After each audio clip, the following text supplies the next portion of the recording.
Two of the most confused words in programming, concurrency and parallelism. They sound similar, but they mean very different things. Let's clear that up right now. Concurrency means one worker bounces between tasks, never truly doing two at once.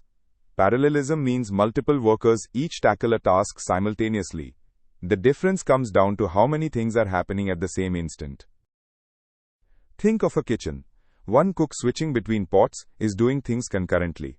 Three cooks each at their own station, all cooking at once, is parallelism. Same meals, very different setup. We import async, then define two async functions. The async keyword tells Python these functions can pause and let other work happen while they wait. The await keyword is the pause point. When make tea hits await, Python does not just sit there. It switches over and starts make toast instead. That is concurrency in action. Async.gather schedules both tasks and lets them overlap. Async.run kicks off the event loop, which is the engine that manages all the switching. One thread, two tasks, running concurrently. Look at the output.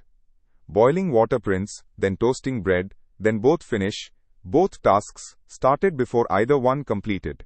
That interleaving is exactly what concurrency looks like. Use async when your program spends time waiting on a web request, a file, a database. Use multiprocessing when you need raw CPU power, like crunching numbers or processing images. Picking the wrong tool gives you no speed up at all.